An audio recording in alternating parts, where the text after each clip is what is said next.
Hello everyone, welcome back to a brand new episode of the ABS Show, coming straight to you from New York City. We are your hosts of the ABS Show, the best show in the entire world. If it's your very first time watching us, make sure to subscribe to our channel. And right after the show, you can go on Instagram and follow us at the ABS Show. Don't forget to like and share as well. And you can also follow us. We're on Instagram too, okay? Throughout the entire show, you can join in by commenting below. Hi everyone. Hi.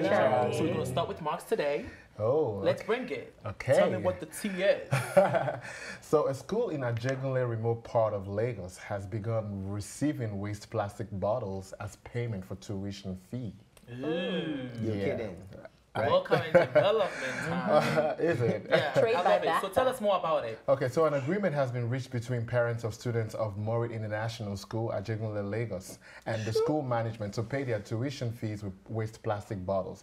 This became possible after the school adopted the Recycle Pay Education Project, an initiative of African Cleanup Initiative, an environmental non-governmental organization in Lagos. So the school management embraced the initiative to ease burden of parents finding it hard to pay their tuition I think this is great. That's amazing. Wonderful. I think this is very cutting edge. Very cutting edge. Very cutting edge. I think this is great. I love it because this is whoever works with the recycle company that brought this idea really should be promoted, and you know, this is helping to alleviate poverty in that area, and you know, I like the way they linked it up with environmental sanitation as well, because when you go to Ajegunle, it's nothing to write home about.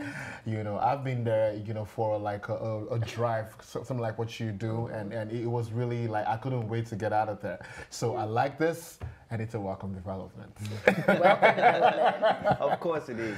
I just imagine how it's a very good development, but I don't know with Lagos and Nigeria, when things like this want to happen on the right side, people begin to take advantage of the opportunities. Now these LASMA, or what they call them, Loma, the people who clean up waste management team. Soon now, after this development kicks off and they find out that these kids and these families need these things to recycle for school fees, they might start selling them to them.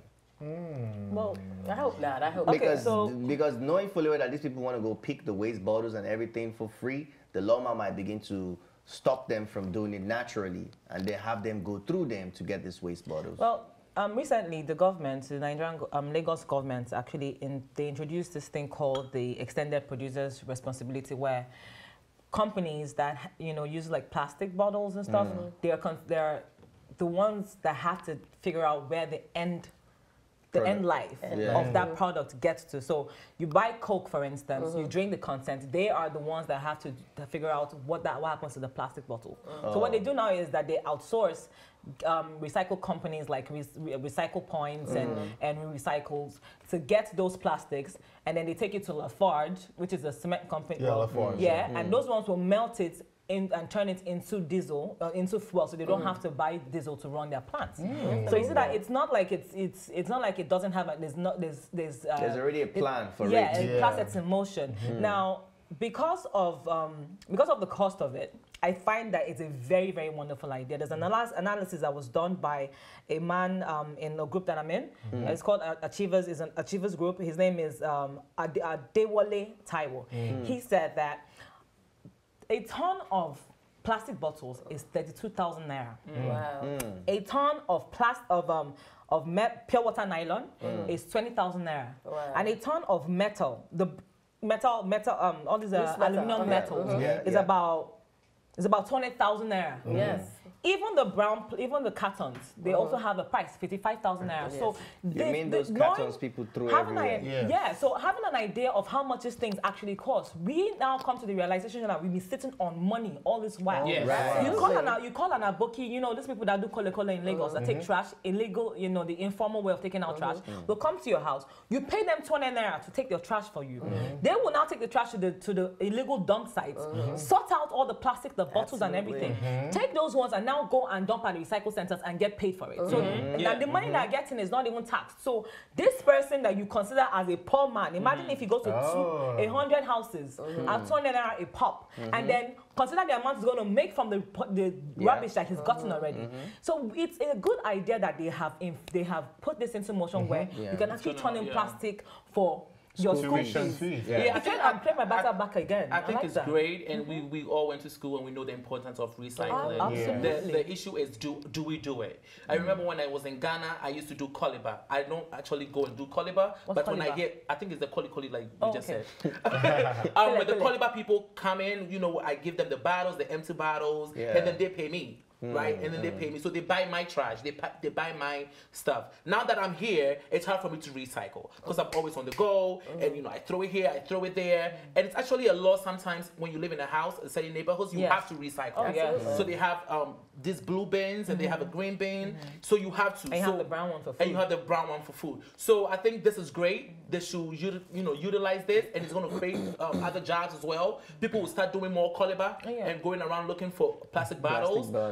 Not only is it going to help them pay for school fees, it's also going to help the environment as well. Because there's less plastic everywhere. It's not going to pollute our oceans. So I think this is amazing, actually. This is great. I just pray to let them keep taking it for free. It definitely empowers. Right after you, we have to move on. It empowers the parents to definitely make sure that their area is clean, number one, because you're going to go pick up those bottles. You're going to pick up the trash to make sure that you're getting it. And also it teaches the young ones that these things are recyclable. Because sometimes you don't learn that you should throw things and put things away and sort them. So they're helping in the sorting, I'm sure, and they're helping with the dropping off. It's a wonderful idea. Please let me say something very important as well. We should not also forget that these schools who have really keyed into this initiative as well, they need to be properly funded right now because they're not receiving tuition fees in money, so they need to be properly funded. Organizations, but they are receiving money though. Because they know what they're doing with the plastics. They're taking them to the recycle centers and getting money in return. Exactly. But that shouldn't stop other people if they want to fund the school. They can still go ahead and do that. Timani, we're going to move on to you. What's the next topic? The next topic is a disaster.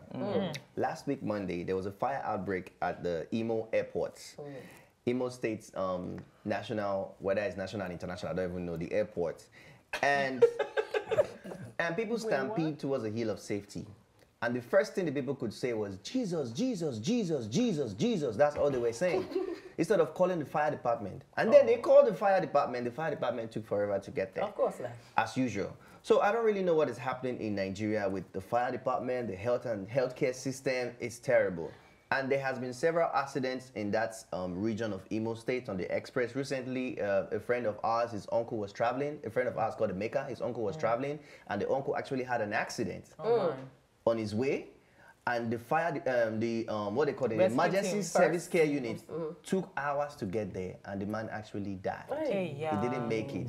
But that's the side of the story. So the major story here is the Imo State airport was on fire, and the fire department were nowhere to be found. This is my question, please. It's an airport, right? Whether local or international. They're mandated to have a fire service on site. So what happened to the fire service? Well, I mean, I don't know. If I knew you were going to ask me, I would have gone to find out. Considering no, this is it. I mean, go ahead. Considering who the governor was, governor of Imo State, I mean, all the money that he took, all the money that was allocated to the FAA department sector, what happened to, they're supposed to have firefighters, you're supposed to have a fire department.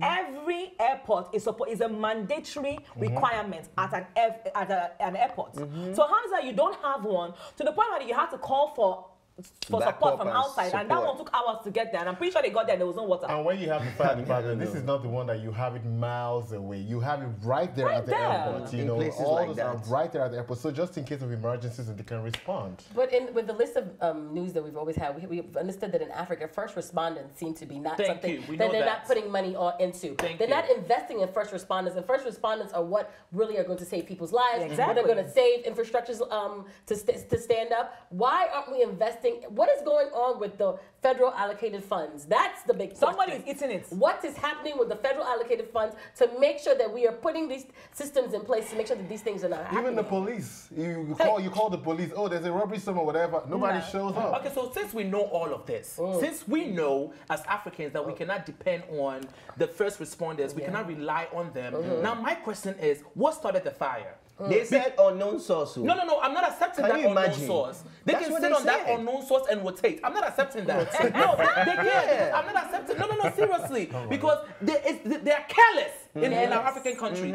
Sometimes the way the fire starts, like the Kalakala woman will be selling buffalo on the wrong spot. and then there's fire. They're using gas. It's like careless. So since we know that we cannot rely on those first responders, we have to be careful.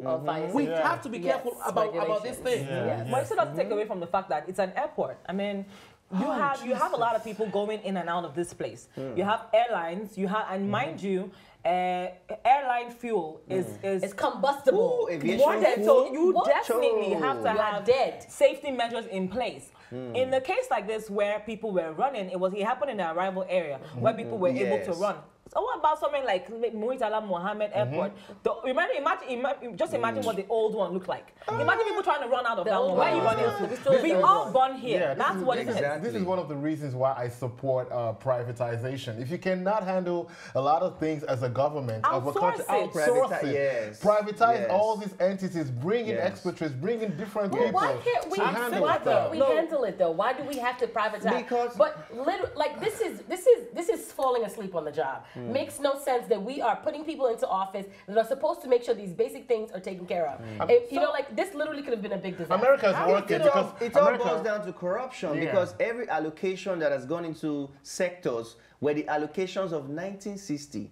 I wouldn't be surprised if the fire extinguishers at that airport were the ones they placed there in 1960. They're not functioning anymore. But every government official that comes in, year out, when they make new allocations, they don't put the money in the right place. They put it in their pockets. Who are in charge of looking at this fire, how this fire started? Because in America, they can actually find out how the fire started. They can investigate it. They can go in and clear some things out and tell you how the fire started. The video camera is not working, I'm sure. So what happened? A whole international airport. In America here, privatization is working. The electricity, the airport, the bus company, the trains, everything is all privatized.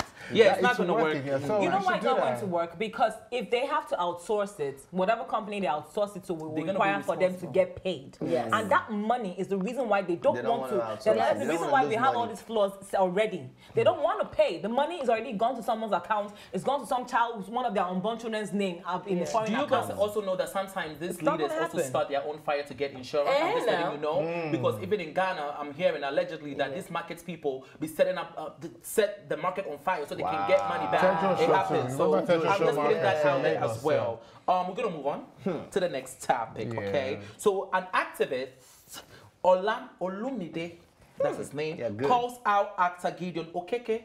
Did I say it right? Yes. Yeah, Gideon Okeke. Gideon Okeke for condemning same-sex marriage between designer Marc Jacobs and his partner. This happened this past week. So Gideon Okeke shared a controversial post on his Instagram page. He openly condemned the gay marriage between Marc Jacobs and his partner. He had a lot of attack. People were attacking him to the point where he deactivated his comment section. So now if you go on his page, you could see the post, but then you can't even comment. Because I went on there to go off on him, and then, it was I went to go troll. You have a trolling account? Yeah, but the thing is, why come to the kitchen? My question to you is, I mean, that's his belief, right? He believes in the Bible. Was he right by doing that? But what's his business and what somebody else is doing in their own bedroom? Are they paying your bills? Are these people, are they even related to you?